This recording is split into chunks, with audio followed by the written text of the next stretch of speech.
precious prize awaits in the promised land in playoff year one. The reigning champions hoping it'll be a circular journey back to Texas. Jameis Winston promising more domination. But can Oklahoma State and J.W. Walsh derail the Seminole sequel tonight? And welcome to Saturday Night Football on ABC, presented by Wells Fargo, part of Dick's Sporting Goods kickoff week. The spectacular setting of AT&T Stadium in Arlington, sun streaming through the window, loaded with garnet and gold. The Florida State fans have traveled strong and taken over, but plenty of orange from up the road in Stillwater. Seems like Goat Campbell West. And welcome, Chris Fowler along with Kirk Herbstreit. Our 19th season working together. Yeah. I am honored to jump on this train and travel to all the hot spots and end up right back here for the championship game. It is great to have you on Saturday night in the booth, Chris. We've obviously worked a long time on game day. We're going to have a lot of fun, and we're starting right here in Arlington. We're going to finish in Arlington, and along the way, we're going to have some awesome games. Knowles are #1, Kirk, but we've seen plenty of these hyped playoff teams struggle and be tested early. Jimbo Fisher sees no signs the Knowles will fall pressure to human nature. Well, and again, I think this is something we've seen Nick Saban in Alabama the last 5 or 6 years deal with, that complacency that can seep in once you climb that mountain. Florida State's saying all the right things. This team is focused. This team has leadership. The intangibles are there. But truly, as a coach, you don't know until you get out there for the first game and see how they perform when they're out there trying to repeat as national champions. Jameis Winston putting pressure on himself to even surpass the best freshman season any quarterback's ever had. Well, this guy is very competitive. Probably his best quality is his competitive nature. He's tweaked his mechanics. He's trying to get better in some areas. We'll talk about that throughout the broadcast. But when they lost as much leadership as they lost a year ago, his role has changed. Now he is the guy. Last year they had some defensive leadership. Now he's got to become the guy starting tonight. New faces, but blue chips against the chip on their shoulder guys from Oklahoma State. Mike Gundy's program, used to winning big. They're so young tonight. Can they step up and shock the world? Well, I feel like this is a team that does have a chip on their shoulder. Let's face it, the last 6 years, they have won close to 10 games per year. He does a great job of recruiting players that fit into his system. There's nobody that's any younger in the Power 5 than Oklahoma State, and they're playing the defending national champions. But don't tell them that they don't have a chance to compete in this game. Maybe they're young enough, naive enough to just go out here against this Knowles and play hard. Remember, they've got to start fast to get themselves to believe that they can play with Florida State and this Jameis Winston. Got to start fast. We know they're going to play fast. Florida State against Pistol Pete's crew from Oklahoma State as the journey begins. An opening Saturday night from Arlington. Should be a lot of fun. Down to Heather Cox on the field with Coach Fisher. Chris, thanks so much. Coach, your message all along has been don't defend this title, attack this title. So how do you help your players apply that concept onto the field tonight? Well, the way we practice, the way we call the game. We need to be aggressive, and we need to do the things we have to do to win the football game, no matter what. A year ago at this time, no one knew who Jameis Winston was. Now all eyes are on your Heisman quarterback. Amidst those expectations, what have you asked of him tonight? Just to play the game. Don't be bigger than the game. Don't be bigger than the situation. Manage the game, make good decisions, and everything will fall in place. Enjoy the night, Jimbo. Thank you. Very much. Chris? Heather, thank you. Seminoles won the toss and deferred. They'll kick off, which means the Lou Groza Award winner, Roberto Aguayo, in his freshman season, will kick to Tyreek Hill. He's the junior college transfer with Olympic quality speed, Kirk. Excited to see how they use this guy. The Knowles definitely focused on him. And here we go. Opening night.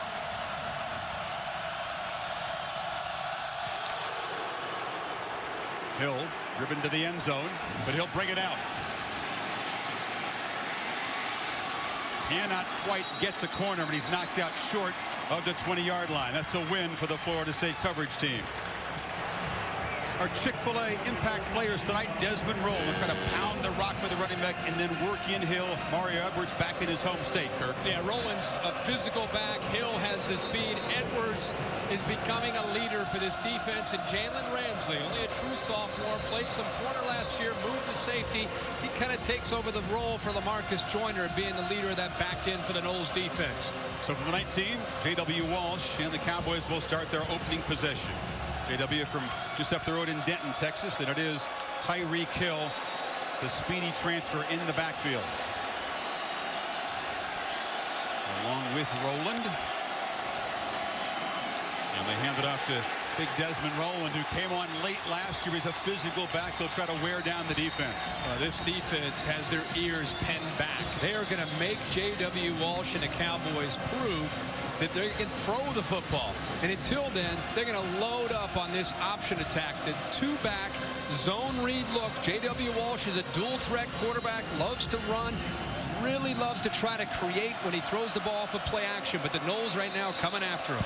Rowland's helmet came off, so he was replaced by Rennie Childs for 2nd and 10.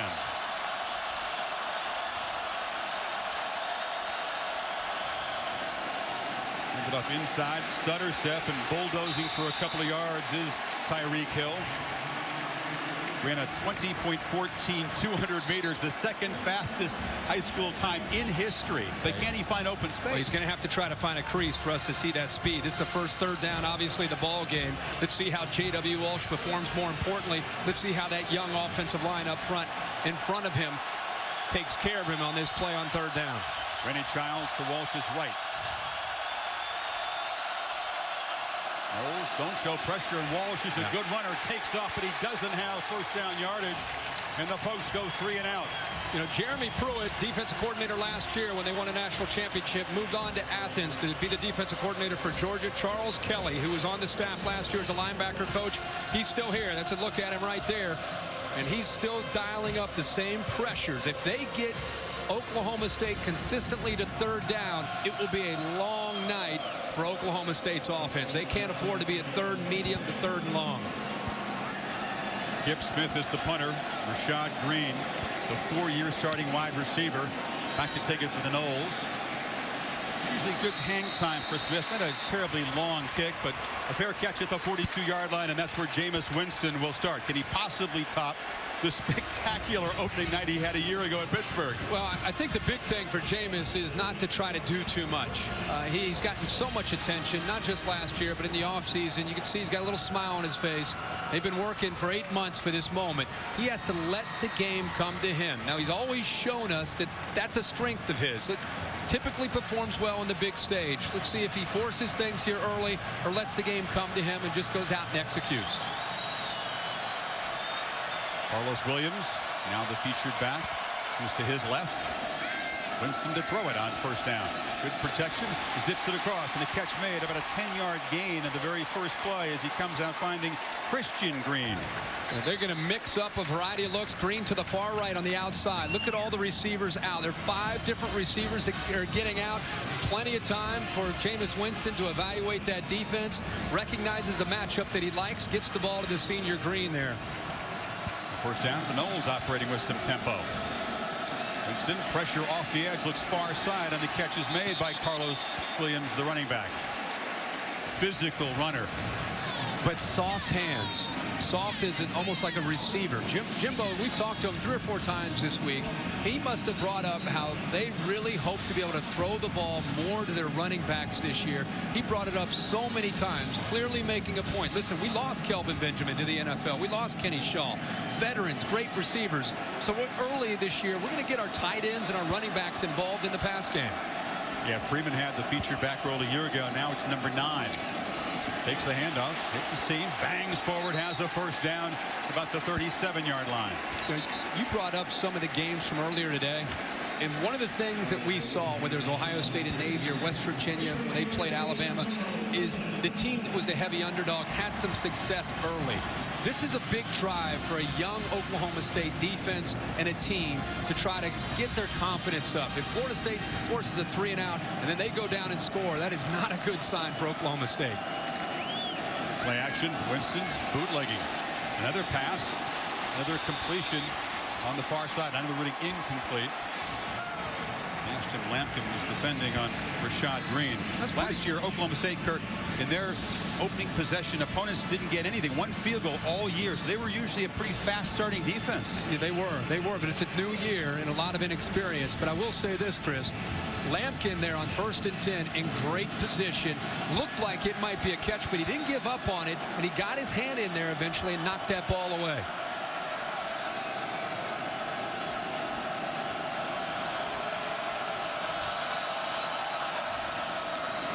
2nd and 10. Williams breaks a tackle in the backfield, a hard-earned 3 yards. Seth Jacobs, the linebacker, on the tackle. Those Pokes linebackers better be ready to play a lot tonight. The offensive line missing just one starter from a year ago. Stork replaced by Austin Barron at center. Austin Barron has made some comments about, you know, a lot of us came in, you could see the seniors across the board. We came in together and we talked about one day playing all as a group. The other four have had their chance. Now Barron joins them with Brian Stork moving on to the NFL. And so they're excited to be a group and show that cohesion. There's a big chance for the Oklahoma State defense. The Noles are not very often in 3rd and long. They need 7. Winston immediately looks to the right, has a man open in the flat, catch made, first down. It's Kermit Whitfield, who will be used more as a receiver this year. And he wants to be known more as a receiver than just a return man. It's man to man. This is tough ask for any defense, because what Jameis Winston does a good job of recognizing is a matchup to his advantage. He's got one of the fastest receivers in the country in Whitfield, matched up against Trey Flowers, a safety, trying to play him man to man. Great recognition. Nice job of throwing that ball with accuracy as well. It's a deflating play for Oklahoma State for sure. On the sweep, Williams hammered. The ball comes loose and rolls out of bounds. The Noles will keep it, but it'll be a loss. I think the ground may have caused that. I mean, he went airborne, which is always a no-no for a running back towards the boundary, but I don't think it came out until he came down. Ground caused that. Now, why that's important, Chris, is they moved the ball back because the ball rolled back and out of bounds. They might take another peek at this to recognize that he, in fact, was down right there at about the 24-yard line. Right now, the ball is spotted back at about the 28. So far, no whistle to review it. And the 2-yard loss will stand on first down. Winston on second down, fires short. Catch made by the tight end, Nick O'Leary. A tight end who can be reliable in short yardage and, of course, get vertical as well. Yeah, with Rashad Green back as their most experienced receiver, you're going to see more and more of Nick O'Leary, one of the top tight ends in the country, be able to get his chances. They love, especially in this area, because of his size. He really opens up opportunities and is a tough matchup, whether it's a safety or a linebacker that tries to match up with him. That was the safety's turn to make a good tackle. Mario Pender is now the back. The Noles need 3 yards on this third down. Winston again flips it short. A flag is down. Catch is made, but Williams is stopped short of the first down. Illegal shift. Offense. Penalties decline. Fourth down. So they'll take the result of the play, which is a short gain, and set up a 4th and 2. We will see Roberto Aguayo. It was 23 of 24 last year. 94 of 94 PATs alone. He outscored 3 teams in FBS. Regardless of what happens here, unless it's a fake and they give up a first down, this is a win for Oklahoma State's defense. Perfect course inside 40 yards. And Aguayo knocks it right through. Perfect form for a young kicker. But you're right, Kirk. That's a win for the Pokes. They hold Winston and the Noles to just 3. 3-0 our score, 4-6 on the Aguayo field goal as we continue Dr. Pepper's championship drive game of the week. Love to see Glenn Spencer pull his young defense over after that stop, after forcing the field goal, encouraging, teaching, constantly working to try to help them, not just in this game, but as they grow this year. Another chance for Tyreek Hill. No, they kick it away from now on the muff. Hill picks it up. Can he get the corner? No, he's dropped inside the 5, and the Noles have been targeting the Oklahoma State speedster all week. Pinning back. Terrence Smith on the tackle. Whether you're a true freshman or a junior college transfer coming into big-time college football, when this happens and Rowland misjudges the ball, Hill's smart to be able to pick it up, but this is a mistake. This isn't high school or junior college. You try to just get to the corner and outrun. That's Florida State. Florida State's going to cover that kickoff, and they're going to push you back even further when you take that chance to get all the way around them. You just can't do that. Cut your losses, cut up field, and try to get 3 or 4 yards. It was easier at Garden City. Yeah, a little bit. So with Rowland in the backfield, Walsh and the Cowboys backed up into danger territory. Takes the snap in his end zone. Play action. Zips it across. Tipped and picked. And the Noles are going to get a pick 6.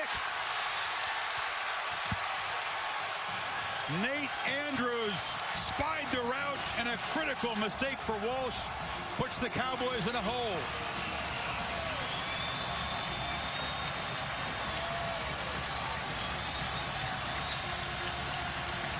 Chris, we had the Knowles a number of times last year. Nate Andrews was a true freshman. He led this team in interceptions. He plays safety, but he lines up a lot of times as a linebacker. He is one of the most versatile players that they have. How about the awareness on 1st and 10?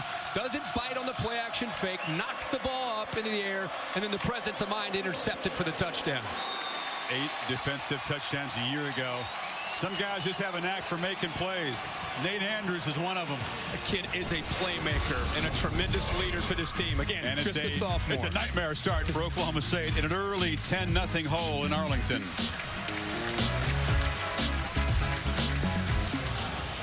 Florida State jumping on top 10-0 as Nate Andrews tips and then picks the pass and makes the short return for a touchdown. 10 very quick points, and now Oklahoma State is in a hole. They knew they had to win the turnover battle. When they win that category, Kirk, they're 33-1 in the last 34. And they lose it, they're usually in trouble. It's Hill again. He'll bring it out. And this time, Tyreek Hill does get a crease, and you see a flash of the speed out near the 40. Much needed field position after the disaster on Walsh's throw. If you go back to the touchdown and the play here, look at the play action, the option look, but look at the linebackers, Smith and Northrup, taking that away.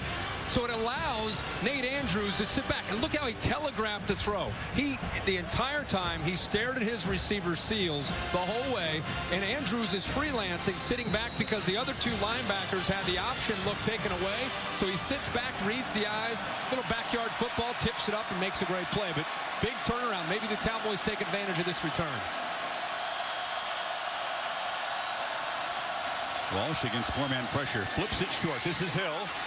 Gives a little move and has a first down as he darts into Seminole territory before Marquez White drops him. Well, now you see tempo. This is what Mike Gundy wants. This is a big part of their offense. You get a first down right away. You get the ball down from the umpire. They're ready to snap the ball. This is what they wanted to do to the Florida State defense. And Walsh will take a shot down the sideline to Juwan Seals. Incomplete. And now a flag after the play. And the Oklahoma State fans say it's about time. And Nate Andrews that time, a little bit of jawing after the hit. That's why you're going to get the dead ball personal foul, which will be 15 yards after the incompletion. Unsportsmanlike conduct. Defense, number 29. A 15-yard penalty. Automatic touchdown. So Andrews had made the pick 6. Watch Seals get away with his push-off right there. He gets away with that. Andrews comes over, separates him from the football, then comes up and gives him a little bit, and that's where the flag came in right after that. The incomplete sign. Is that a penalty in your mind? Depends on which crew and which conference we're playing with. It's a Pac-12 crew. You don't think in the SEC, for example, that's every play. No, that's every play in the SEC. But it moves the ball to 28. That was surprising. Rolling to the right of Walsh. Quarterback keeps it, flips it short. Very short gain, getting hammered as Jeremy Seaton, the tight end. B.J. Williams, the would-be All-American corner, up to make the stop. See if Oklahoma State, they got that first down, and it just seemed to ignite them as far as not just the tempo, but all of a sudden the Florida State defense, they're looking over the sideline. They're trying to get the call. Creates the confusion, not just with the tempo, but the different looks in the backfield and the formations that they're using. Rowland takes the handoff, hammered immediately. Right at the line of scrimmage by Reggie Northrup, middle linebacker. That's the deep end of the pool tonight, boys. I mean, you run into the middle of that defense, I mean, you better be ready to play. Desmond Rowland is a physical back in the Big 12. He runs over people, but he's going up against these inside linebackers that, again, they have their ears pinned back, and they are locked in on number 26 in the middle of that offensive line. So they need 8. On 3rd down, marginal field goal range. Walsh underthrows his man, would have been short of a first down anyway. could not get the ball to David Glidden, and Terrence Smith pressured him. That's right, Chris. Terrence Smith is an inside linebacker, but this time on third down, they walked him out here, and they brought the pressure. And I watched J.W. Walsh. He comes off of play action, and then he has to try to throw right over top of the middle linebacker, Terrence Smith. Again, they get you to third down, they change up their looks, and they blitz you, just trying to see if they can catch you off guard. That time they snuck one in that time on J.W. Walsh. Ben Grogan back in his hometown of Arlington. This would be a career long. He made 2 last year of 41. This is from 42. Drifting. Hooked it. No good. So Oklahoma State finally gets a first down late in the first quarter, but with 4 seconds to go, can't produce points. Now, that was a big opportunity that Oklahoma State missed out on. They caught the break with the penalty on Nate Andrews. Weren't able to get in deep into territory. Just hooked it a little bit. And not the way he really wanted to start his season after Ben Grogan went 11 of 18 a year ago. We believe he's improved. Place kicking sort of a problem last year for the Pokes. So the final play of the first quarter, Winston drops back, and he will finally take a shot. Has a man wide open, complete to Christian Green, who's tracked down inside the 15. We waited for the first deep shot, and we get it as the first quarter ends. Well, we wanted to see who would be his guy. Who's going to get the ball downfield in this offense, not just tonight, but this year. Green goes right by the defense. Remember, they've thrown everything underneath. Quick slants, crossing routes, rub routes, throwing to the back, throwing to the tight end. The safeties got lulled to sleep with the same looks underneath, and Green went right by him for the big play for the Florida State offense. 62 yards sets up the Noles, who lead 10-0. That's the end of the first quarter at Arlington. Back after this message and a word from your local ABC station. Second quarter begins with the Noles in scoring position at the 13-yard line. So on play action, they flip it to O'Leary on first down, and he muscles for another first down inside the 10-yard line. Jordan Stearns knocked him down. A lot of first down throws for the Noles offense tonight. It's a greatest time for Jameis Winston to throw the football with a little bit of tempo, play action on 1st and 10. Even when they're not able to really establish their running game, it's the variety and the different looks. That time a naked going the other way and finding his H-back tight end there, Nick O'Leary. They spotted him back, so it's second and very short. Mario Pender in the backfield looking for his long-awaited first career carry. And the hyped running back takes off, darts to the middle, hammers to the goal line. Touchdown, Florida State. Nice way to debut after waiting a long time to see the field. I know there are a lot of Florida State fans here in Arlington and back home in Tallahassee and around the state of Florida that have been waiting to see number 7 get his hands on the ball. We've heard about his acceleration. We've heard about his speed. This gives you an idea also about his toughness, because he got met right at about the 1-yard line and ran right over top of the safety and into the end zone. Comes out of Cape Coral, Florida, redshirted in 2012. Thought he was going to be eligible last year. The verdict came down at the last second. He sat out. He has waited forever for that moment, and his first carry is a touchdown run. Welcome aboard, son. Not bad. First touch, a touchdown. Maguire adds the extra point, and finally the Noles find the end zone in their third red zone trip, and they stretch the lead. The reigning national champs up 17-0 on the Cowboys. First offensive touchdown of the night. You can get a little mesmerized looking at the Jumbotron here at AT&T Stadium, which has its own control room. Well, as big as it is, it better have its own control room. Crystal clear, by the way. So the Seminoles march 94 yards in 8 plays, 255. Mario Pender with his first career carry muscles into the end zone. And Tyreek Hill pushed deep into the end zone. Thought about it for a second, but he'll take a knee. 1998. Yep. Tyreek Hill running wide. Just looking for a chance to flash the speed, but Tyler Hunter knocked him out. This gives you an idea of what kind of night it's been for Oklahoma State. They've had some chances, but the punt after a 3-and-out interception, a punt, the last couple drives, at least they've been able to put together something, pick up a few first downs. You can see the missed field goal really hurt them, and they've had some decent field position the last couple drives, but Now down 17. We'll see what J.W. Walsh has for us. And it's getting to the point where just putting together a first down or two is not going to be good enough. They're going to have to try to get some points. And Hill, he's working hard tonight. Forget 15 or 20 touches. He's going to have a lot more than that at this rate.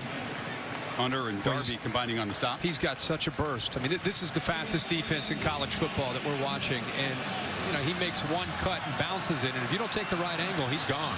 Moves the ball to the 39, and Tyreek Hill back in on the first down, and he gets it. Bounces it right, gets the corner. Tyreek Hill scoots for a nice gain on first down before Smith forced him out.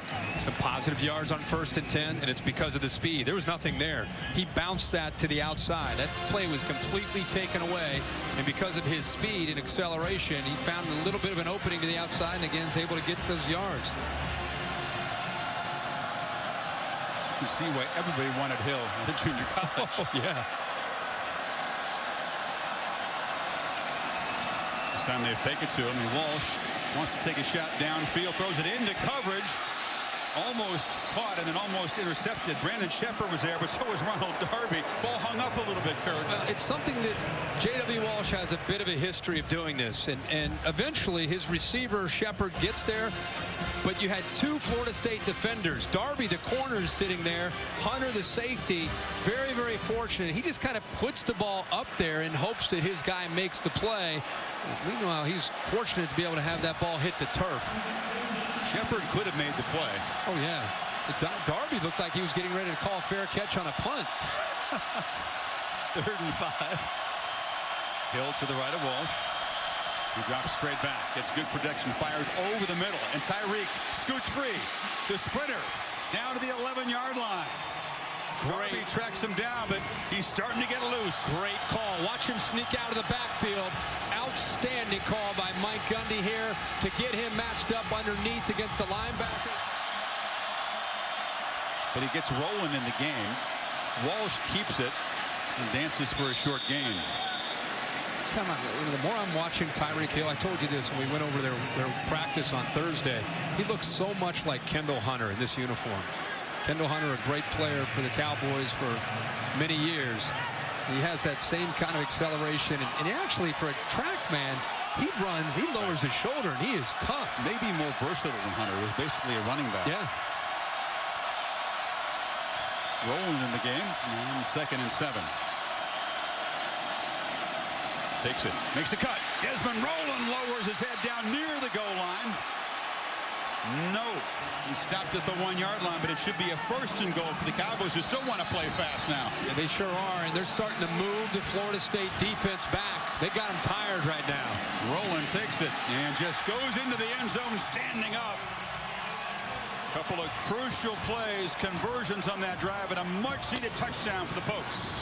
That is an 11-play, 75-yard drive. And if you wonder what Oklahoma State thought they'd have to do to be able to play and compete with Florida State, that drive is an example of what Mike Gundy had hoped for. Pick up a few first downs, convert, get the Knowles tired, get them confused, have them looking over the sideline, hand on their hips. It's exactly what they were able to do that time with the tempo, going 11 plays and 75 yards. Rogan adds on the PAT. Defensive holding penalty helped. It was a lot of Tyreek Hill, and it was Desmond Rowland finishing it off. The senior running back who had 13 scores a year ago bulldozes in, and the Cowboys back in the ball game. So the Pokes, long march to find the end zone and cut the lead to 10 inside of 4 minutes before halftime. This is Kermit Whitfield, who drops it and now will take a knee in the end zone. And Winston back to work at the 20. He handed to Williams, who gets a couple over the left side. Now, all 3 timeouts. One of the best field goal kickers, if not the best in the country. They'll get the ball to start the second half. That may factor into the decision making. Yeah. So far, they don't seem in a real hurry. No, not at all.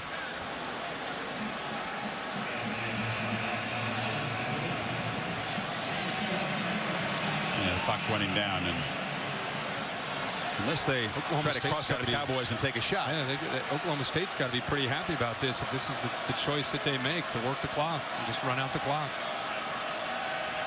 And open the play clock down to 5. And you just hand it off to Pender.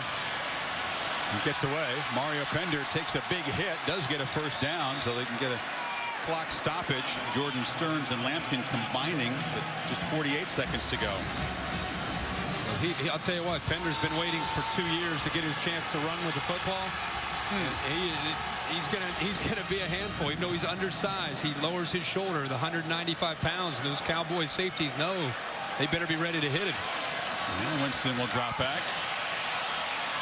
Gets away, fires near sidelines, a dangerous throw, and it's intercepted. Ashton Lampkin took it away in Seminole territory, but 29 seconds to go. 2 picks in the first half for the Heisman winner. Yeah, and he that time he takes a chance. He got pressure. He should know better than make this throw. He should just throw it away. He's got Green coming back, but look, the corner's just sitting on him. He's not going. He's not backpedaling. He's just sitting on him, reading the eyes and the energy of Jameis Winston. As soon as he started to wind up to make that throw, Lampkin jumps it, and what a sensational catch by Lampkin that time. All hands, extends his body towards the sideline, and makes a heck of a play. I think he's excited. He's back here in Arlington, Texas, and 2 interceptions. Kirk ties a career high for him. And that's where you wonder if they got the first down with the run, and all of a sudden they start to think, you know what, let's maybe take a chance, get some points. Did he get a little bit greedy that time, trying to make something happen? 2 timeouts for Gundy to work with in 29 seconds as Walsh drops back, heaves it over the middle, high and incomplete. And trying to find James Washington, a young receiver, but DeMarcus Walker pressured him. Florida State's played man-free on a lot of snaps in his first half, and just challenging this group of wide receivers from Oklahoma State, and challenging J.W. Walsh to try to see if he can find an open man downfield. Locked up in man coverage again. Walsh, good protection, fires over the middle, complete, first down at the 35-yard line. Juwan Seals has it. 18 seconds to go. The clock will start soon. He's talking about fire. He's giving it a fire. Just fire the ball right into the turf. State trying to save his 2 timeouts. And now a flag comes in. After the play, unsportsmanlike conduct, unnecessary conduct, defense, number 90.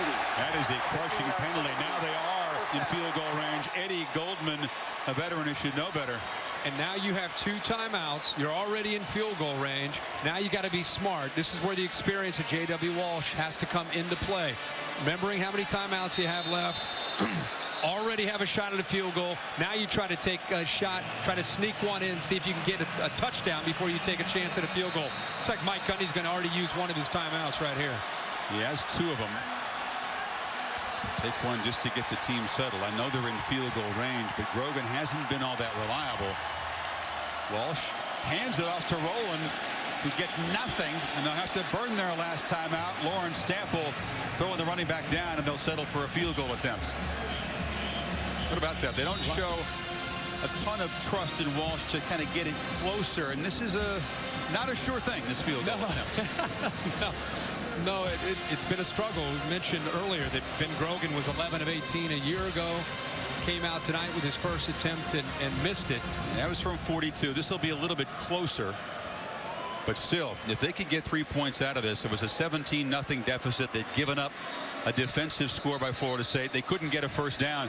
They'll take that, to say the least, down 7 at halftime. And again, Jameis Winston throws the interception. They start this drive at the Florida State 49-yard line.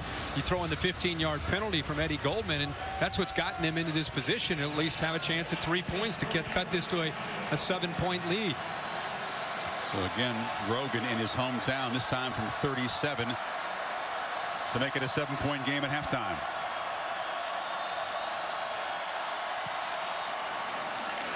Knocks it right through. So the mistake by the Heisman quarterback and the penalty by the defensive lineman, basically gifting the Cowboys a field goal. With the way this game started, 10-0 Florida State, it just felt like, oh boy, Oklahoma State better hold on for dear life. And now we're at 17-10 at the half. It's what Mike Gundy was hoping for. He's with Heather. Coach, how do you take advantage of the momentum that you guys created late in the second half and really in the second quarter and carry it into the second half? Well, we didn't play very good in the first quarter, and I thought we got adjusted. Defense is playing well. We allowed them to score early. We threw a ball right to them, let them run it in. But since then, our guys have had a lot of fight. We're making some plays on the edge. Tyreek's showing some signs of using his speed. So we just got to keep playing hard. And, Mike, what do you think the anecdote is to all the pressure that you're seeing from Florida State? Well, actually, I thought for the most part our guys are protected pretty well. They're really good up front. So you kind of weigh who they are and where we're at right now. I'm proud of where our players are. We just got to keep mixing up the pass and the run. Coach, thank you. Chris? Cowboys outgained by about 100 yards, but they limit Florida State on third down. The Noles just 2 of 6, and again the 2 interceptions by Jameis Winston. So the end of the first half here at Arlington. Number 1 up by 7 points. Stay tuned after these messages for the halftime report. Now the reigning champs are in a ball game. Typically last year, Florida State led by 4 or 5 touchdowns at half. Just 1 touchdown tonight. And Oklahoma State's defense, which lost 8 of its top 9 tacklers from a year ago, has stuffed the run. They've made Florida State pretty one-dimensional, and they picked off Jameis Winston twice and sacked him once. Think about that. I mean, they lost 10 defenders, and they have played the way they have against Jameis Winston and the speed that Winston has around him. Glenn Spencer, the defensive coordinator, deserves a lot of credit. They've been attacking. They're not respecting Winston's offense, throwing the ball downfield, so they've crowded that line of scrimmage. They've taken away the running game of Carlos Williams, and they've gotten Winston into some obvious passing situations. This is Kermit Whitfield. Spins away, but is finally dropped at the 25. And Jameis Winston goes back to work. The Pacific Life game summary will reflect some of the struggles of Jameis in that second quarter, Kirk. He was just 5 of 12, picked a couple times, sacked by Agba. Yeah, and I think the numbers here speak for themselves. That 27 yards rushing is a big indicator what kind of night the Florida State offensive line has had. They were supposed to have their way with this inexperienced defense from Oklahoma State. Remember, though, for Oklahoma State, the one thing they felt great about coming into this game was the depth and the talent of their defensive line. And those boys played great in the second quarter. In fact, you'd give them the advantage now coming into the second half up front. Williams running left in the first play of the second half. Seth Jacobs and Agba stop him. The 2 big pass plays, Kirk, 62 yards and 51 yards. Deep down the middle of Christian Green and Rashad Green. That was about it for Winston. Yeah, absolutely. I think this is a big opening drive to start this second half. This is still just it's a one-score game. And Florida State needs to establish something here to be able to try to get this game headed in the direction they want. Winston fires near side, making the catch as Whitfield has a first down. Heather?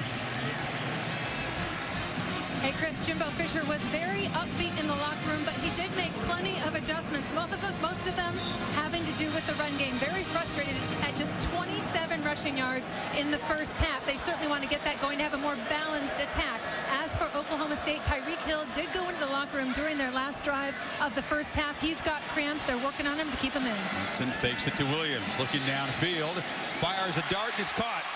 Rashad Green down to the 10-yard line.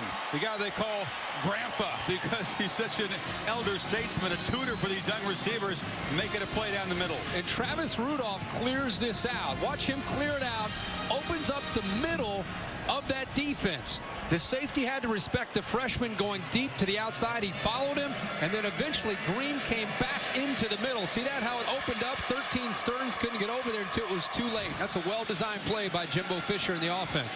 And Lampkin, who was flagged before, beaten on that play.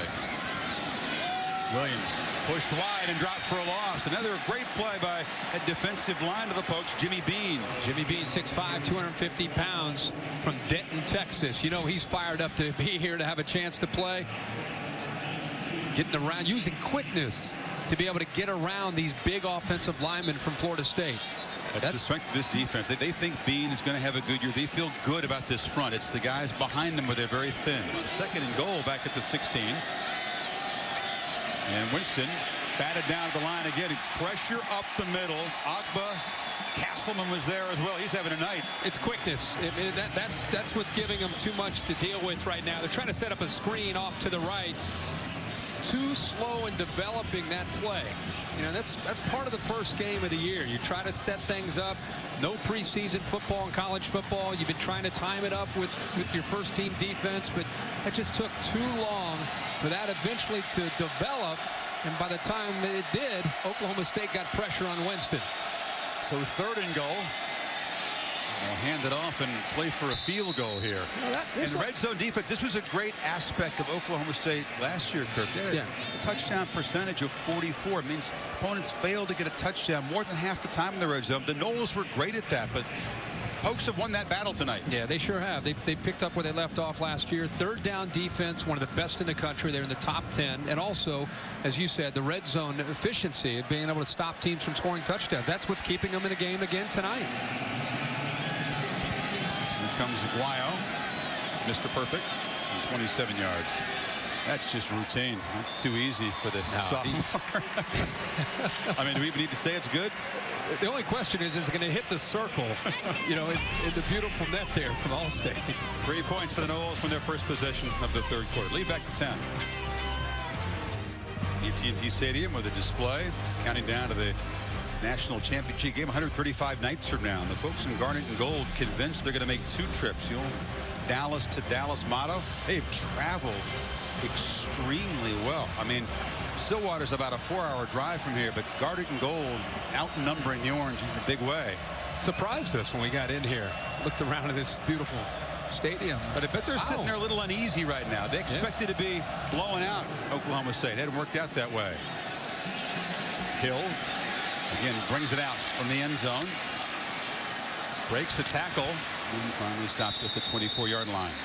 It was a run-heavy first half for Gundy. Walsh not able to really complete anything downfield. Only 62 passing yards. But he shoots one across the middle to David Glidden. A nice gain out across the 40. And now they want to run tempo. In 1st and 10, play action. They showed a little bit of an inside look. They've been running a lot of 1st and 10 run calls up the middle. They flash it and then get the ball to the quick David Glidden. And as soon as the chains are moved, they snap it quickly. This is Rennie Childs running left. It's not quite enough speed to get the corner. It's a different field when Hill is in there. When will Hill return? Had the reporting that he went to the locker room before the end of the half. Now he trots out there. Cramping was a problem for this guy a bit in junior college. I don't think that was the issue tonight. It's pretty cool in here with the roof closed. Yeah, but he's been active and involved in special teams and also as a running back tonight. A lot of touches. Remember, Oklahoma State's plan, not just executing, but tempo is their equalizer against the more athletic Florida State defense. And they need Hill's burst. He motions to the right. Walsh fakes it to him. Fires across the middle and has a man wide open. It's Glidden running free. Oklahoma State strikes quickly. 55 yards to cut the lead.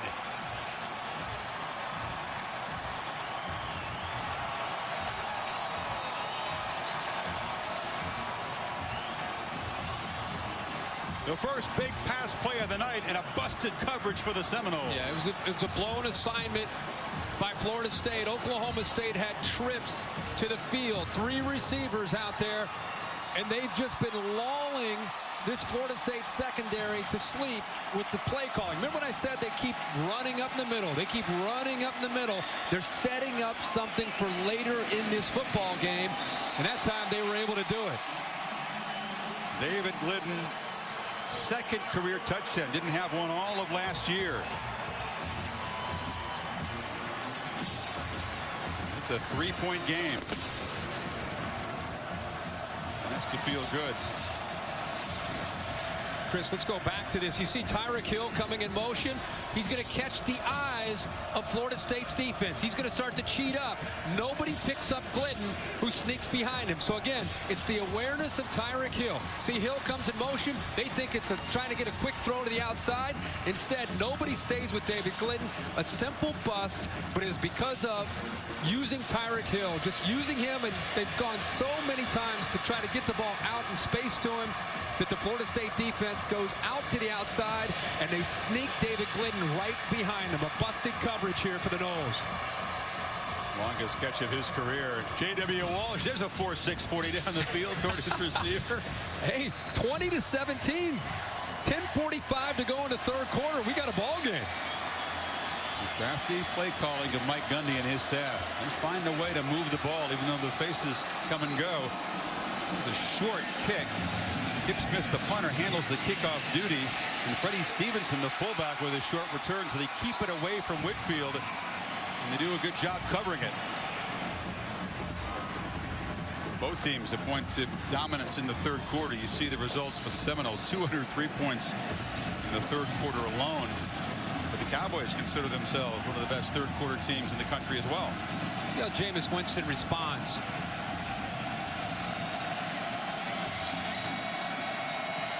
Play action. Stays in the pocket, and a miscommunication. Trying to get the ball to Freddie Stevenson, the fullback. Nobody there. Back to the touchdown, Kirk. Let's go one more time to David Glidden. Remember, Hill's coming in behind him. Watch him kind of deke and then go downfield. He's going to kind of show a little bit of, hey, I'm just trying to set up this block here.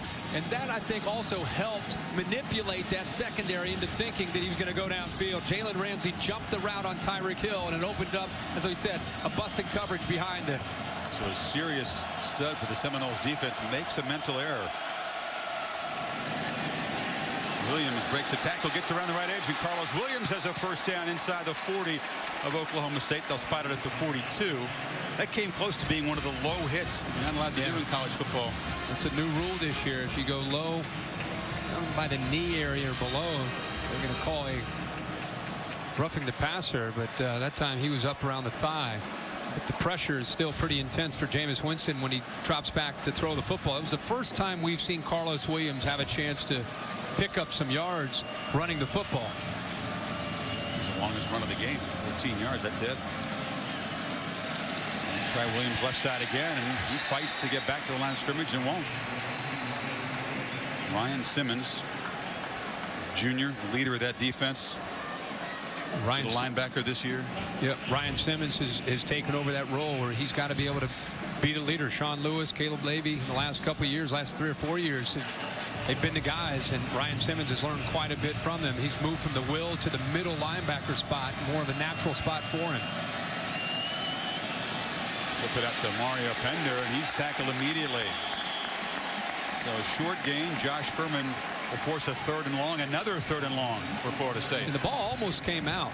Pender was fortunate to be able to hold on to that. Furman, who played safety at Michigan, has moved into kind of that nickel spot or outside linebacker. He put his helmet right on the football. The ball, he almost jarred the ball loose. The graduate transfer. Another Starter 3rd down. Linebacker. Knowles just 2 of 8. Can you believe it?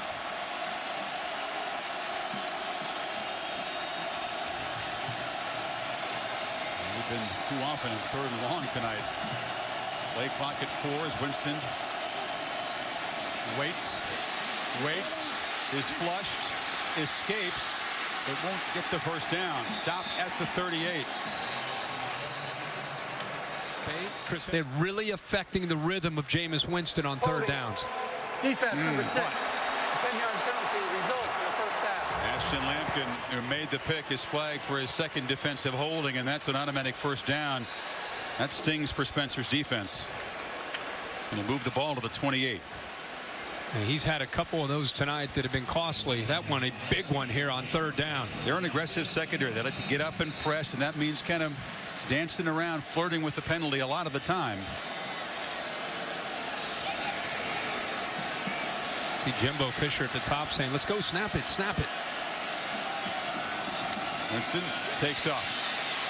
Makes the man miss. Inside the 20. Jameis Winston hurdles inside the 10. Sidestep to tackler and dives to the end zone.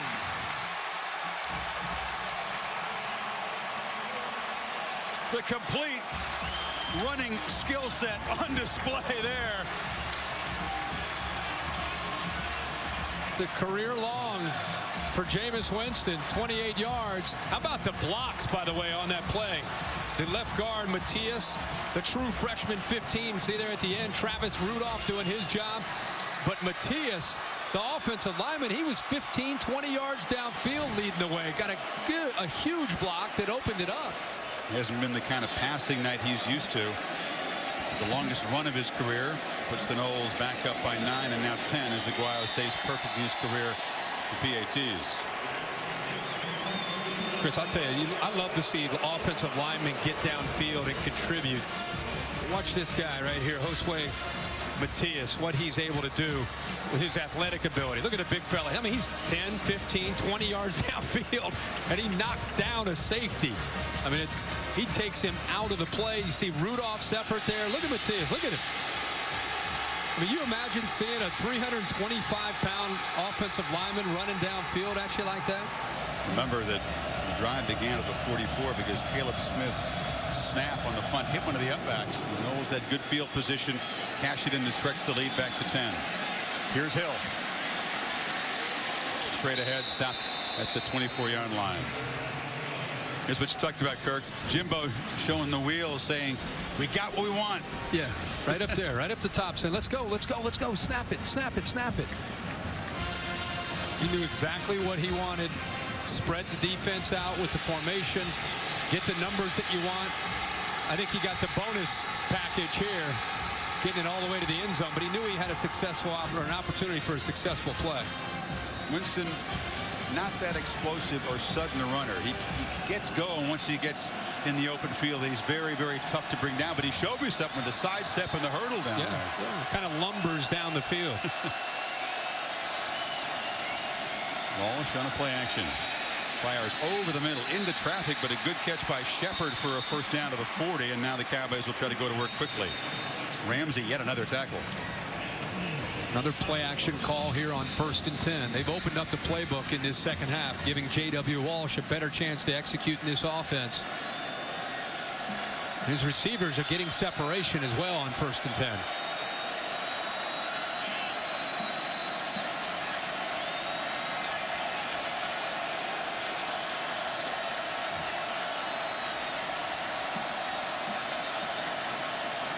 Hand it to Hill. He's hit immediately but escapes. Tyreek Hill stutter steps into Florida State territory before Tyler Hunter cut him down.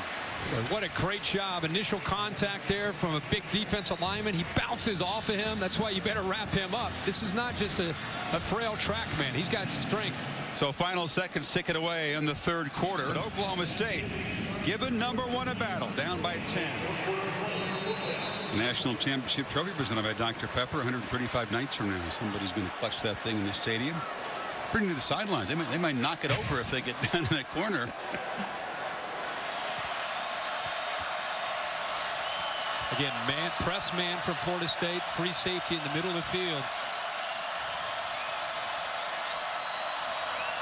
Childs sidesteps a man, cuts into the secondary, bounces off another tackler, and dives to the 25. And the Pokes ground game is rolling now. Yeah, Childs is a lot like Desmond Rowland. Once he squares his shoulders, he can run, not only accelerate upfield, but he's a physical runner at 210 pounds. Move the sticks and go. Childs again. This time hit for no gain. This is what they try to do, get that big defensive line tired out. They're substituting a player, which means Florida State can if they'd like to. Look at the Noles defense, though. Remember when Auburn started to go tempo in the national championship? Hands on the hips. Timmy Jernigan had to check himself out from fatigue. Oklahoma State trying to do the same thing.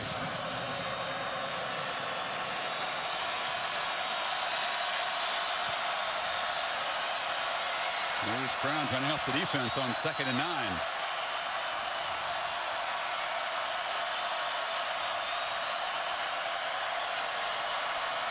High snap. Walsh gives it to Childs, who gets nothing up the middle again. They're stubbornly testing that defensive line, but Reggie Northrup and Smith jumped in to help the D-line. It's 3rd and long. How about Niall Lawrence Stample, who's in for Timmy Jernigan this year, number 99. He's checking himself out, but before he does, made a difference on that last play. He seemed to know the snap count. He jumped that snap as soon as he could and went right by the center that time, Paul Lewis. Yet another 3rd down play where the Cowboys are really in fringe field goal territory. They need 8.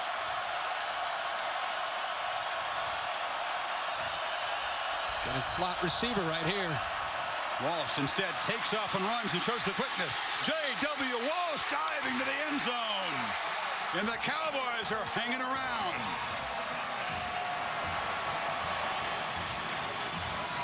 This kid is a gamer. His team responds to him. He's been a leader all night. What a call here. We saw Jameis Winston take one to the house to the same end zone. This time J.W. Walsh follows his blockers on 3rd down. The Noles are thinking about trying to get the ball thrown out to the perimeter instead.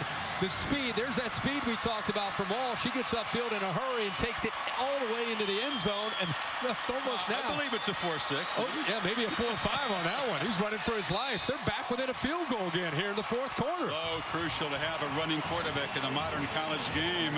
Noles get the ball back. It's tight in Arlington. Well, the Cowboys answer the Noles touchdown with a 75-yard drive and the J.W. Walsh touchdown run. And now it's Jameis Winston's turn to try to answer. Should remind everybody that this Oklahoma State team that you're watching tonight lost more lettermen than any team in any of the Power 5 conferences. This is a young, inexperienced team that's playing tonight, showing a lot of heart, a lot of determination, much like we would expect from a Mike Gundy coach team. Very dangerous when overlooked. Herman Whitfield will have to hustle up. It's another short kick taken by Williams. Folks like to do the directional kicking to keep it out of the hands of number 8, and now there's a little confrontation on the sidelines after the return. Winston has time and finds a receiver over the middle. Catch made and driven back. Whitfield has a crucial first down to the 45. They converted, but it just looked like the Noles were a little confused. You had Rashad Green that time and Kermit Whitfield running in the same spot. The ball's tipped at the line of scrimmage. Got it. Yeah, absolutely. But you had 2 Noles right in the same spot running a route. That usually doesn't happen. There's 7 minutes to play. And Winston takes his shot, has a man wide open. Carlos Williams sprinting free, and now they blow a whistle. Did he step out of bounds? That's back at the 25-yard line. Carlos can't believe it. He was so wide open. Yeah, let's take a close look at this, because I don't know if his foot was up in the air. So far, he's right there. He's out of bounds at the 24. Yep, 20, almost just inside the 25-yard line. Just couldn't quite keep his balance after making the catch.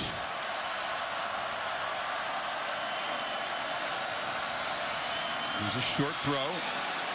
Catch made. Now the rule incomplete. Rashad Green was well defended by Seth Jacobs. And that play, another play that takes some time to develop. You have Rashad Green, who's kind of the check down, but they were trying to again find Carlos Williams sneaking out of the backfield on a wheel route, but it was covered that time, so he had to try to find the open receiver, and Green actually was covered. So it's now 2nd down and long. Green's due for a play. You know, he and Ashton Lampkin have been going back and forth up to the top of your screen. There's been some excellent battles in the perimeter night between these Noles receivers and the aggressive corners. Now they back off and give him some room, and it's a run. Williams just lowers his head, and on 2nd and 20 picks up 2. It's interesting decision making for Fisher and the offensive brain trust here. A field goal only puts him up 6. This would be a long one. Aguayo is capable. Be about a 50-yarder for Aguayo, who has plenty of leg. It's within his range, especially under perfect kicking conditions. But again, it's just for a 6-point lead.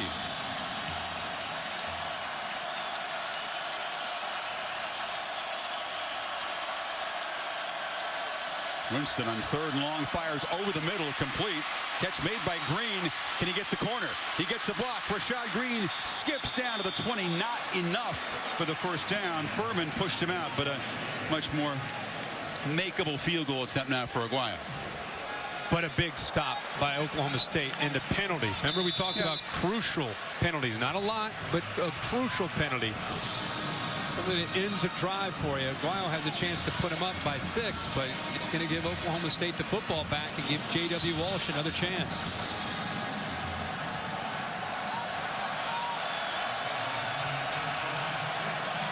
Aguayo from 37. Again, just one miss in his career.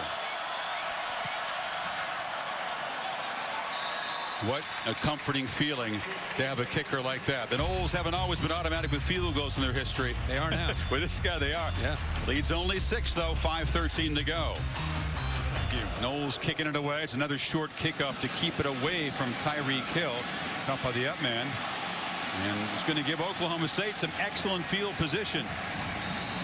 Blake Jarwin rumbling forward to the 43, so they try to avoid the speedster, but they give up excellent field position. And if you're Oklahoma State, you couldn't have asked for anything more.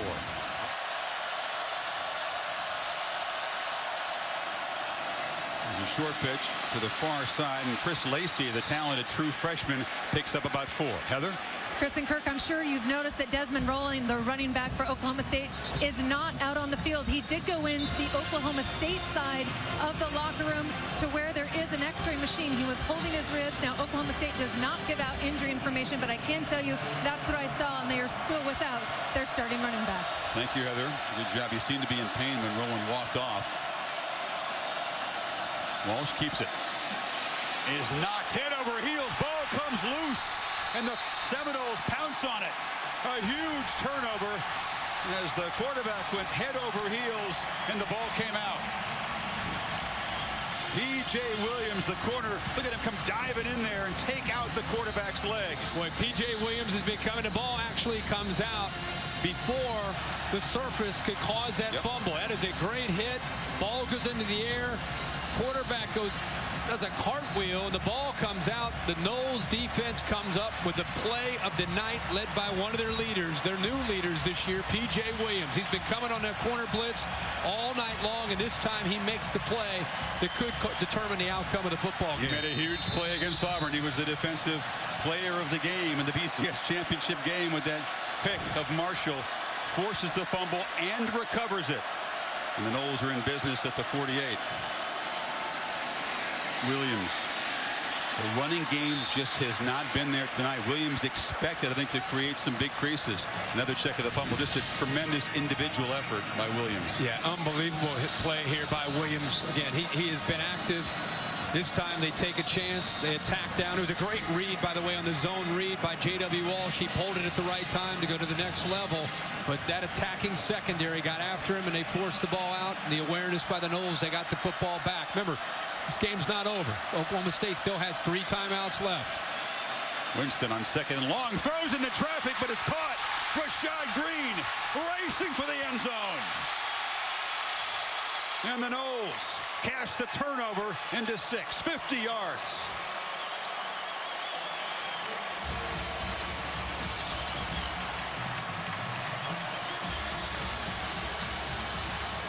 Well, we knew Rashad Green was going to get his hands on the ball and have a chance to make a big play. That puts him over 200 yards on the night.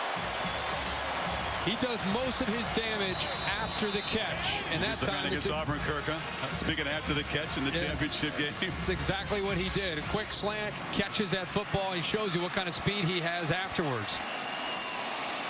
Aguayo for the point. 11 catches, a career-high 203, and the touch. Yeah, this is a nice job. Winston, look at the time that he has. This time they take care of him in traffic, but that's where Green is typically able to show people what he can do. Throughout his entire career, you can count on number 80 going into traffic, into the middle, and being able to come up with a football. It's a great catch, number 1. He made a turn, and I think he was surprised that a safety didn't hit him. He was still up, and boy, he's got speed. He pulls away from the safeties and into the end zone. A smart receiver, picked things up quickly, started as a freshman. How good you got to be a 4-year starter at receiver at a place like Florida State. And before he leaves, he's going to have all those records. And here's another look at the fumble created by Williams on Walsh that set up the touchdown. See if they kick it away from Tyreek Hill again.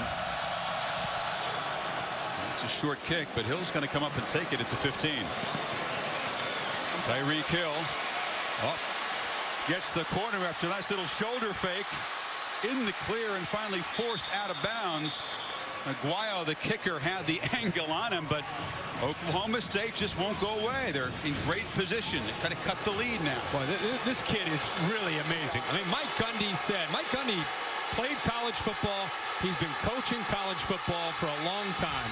He said, I've never seen a faster player in person. And he said it with a really serious face. He wasn't kidding.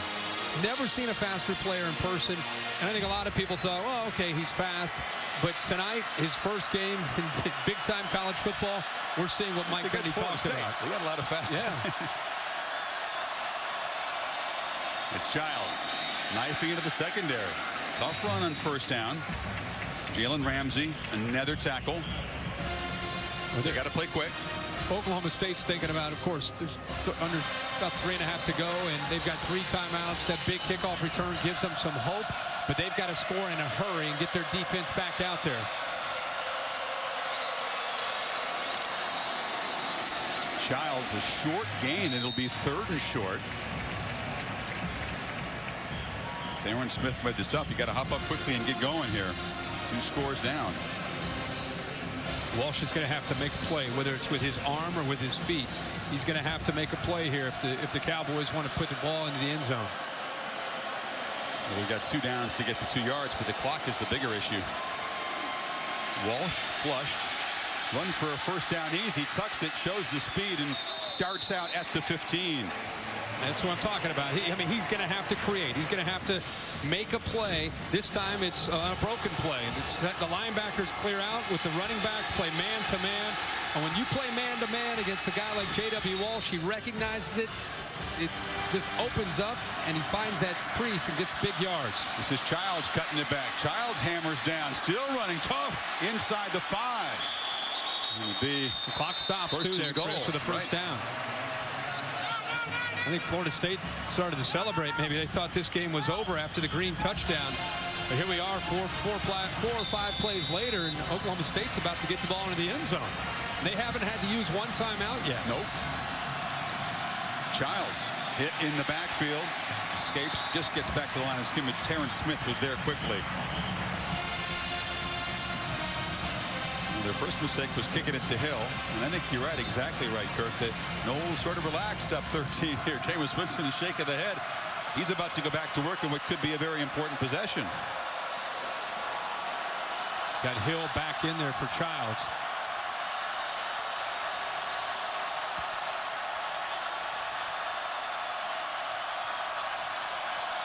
Walsh. There's a fade to the end zone, a jump ball incomplete. The receiver's helmet comes off. P.J. Williams was defending there against Marcel Aitman, who hasn't really been involved tonight. And he's going to have to check out of the lineup here. P.J. Williams is going for the football. There's nothing illegal there at all. Aitman is kind of looking over to say, hey, help me out here. That's pass interference, but that was a clean play and another nice play by P.J. Williams. He's got to come out. David Glidden comes back into the game. It's 3rd and goal. Inside of 2 minutes. Got trips to the right here, Chris. Wouldn't be surprised to see them try to run the football maybe back to the left with either the quarterback or, of course, Tyreek Hill. Now they motion Hill, and Walsh, it's a run all the way. He's got blockers fighting for the end zone.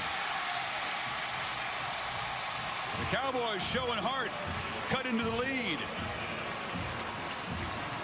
As soon as I saw trips to the right, I figured they're up to something. I mean, it just looked like they were going to try to run the football back to the left. They got numbers.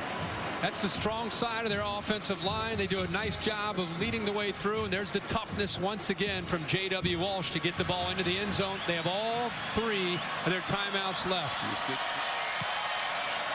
And it's a 6-point game.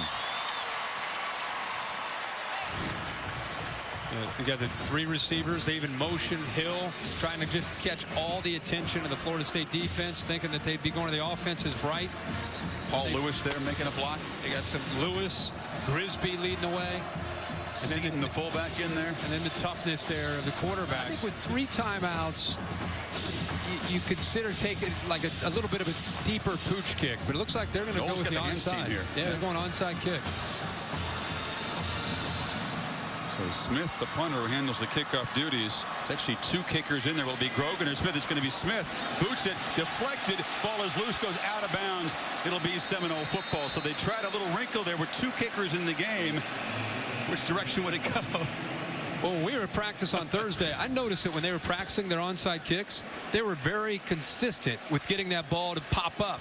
And time after time, they must have done it 4 or 5 different times. It popped up perfectly to number 20, the end man, and gave him a chance to recover it, so they have confidence. Now, listen, they got all 3 of their timeouts. Jimbo Fisher is a play caller.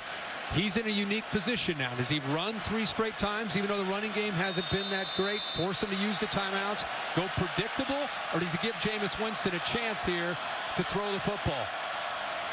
I think he'll run the ball and try to force them to use all 3 of their timeouts. It's been a pass-heavy play-calling night because the running game hasn't been there. Williams takes a handoff, and once again, he's hit behind the line and will lose a yard. Ryan Simmons popped him, and Ogbo is in there again. The running game just has not worked at all. Credit Oklahoma State's defense, but this is not what Fisher and the Noles expected with that experienced offensive line. Sam Wren does a nice job. How about Ryan Simmons? Middle linebacker has been all over the field for Oklahoma State's defense. That time he was in there early. So 2nd and 10. Pokes with still 2 timeouts to use. Does Fisher call a pass? Yes, play action.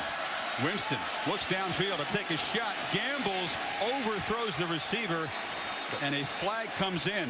A flag again in that zone where it could be defensive holding. It is. Ashton Lampkin held on. For a 3rd time? Yep, 3rd time. He held on to Rashad Green. Rashad Green was about to go by him again, and he wrapped his arm around his waist again. Well, it's a tough position to be in. Defense, number 6. A 10-yard penalty. Number 1, you got to start with a gutsy call by Jimbo Fisher. Sure, you got single coverage out there, puts a lot on Lampkin. Had a huge pick, but now has grabbed receivers 3 times. You thought one was a marginal call. Well, not this one. Wasn't. Not this one. He almost tackled him. But it's a great call by Jimbo Fisher on 2nd down, thinking that, you know, conventional wisdom says that you're going to run the ball and use the timeouts, but he gets aggressive with his play calling and trusts Jameis Winston and his offense to execute, and they get to pass interference. Now they're just going to try to work this clock as much as they can.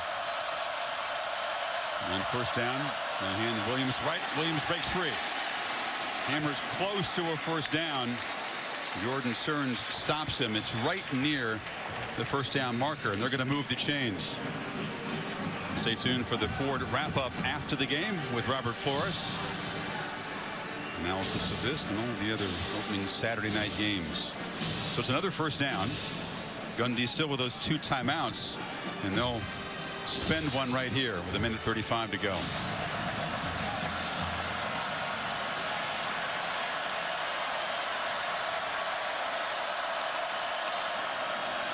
It's Williams going to just take care of the football.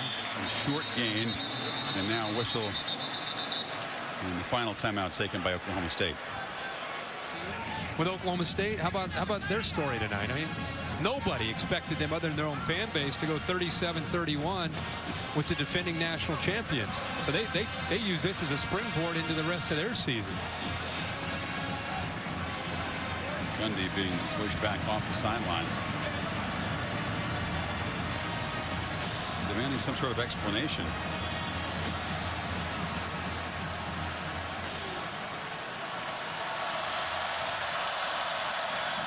Williams just tries to secure the ball. Gets a couple.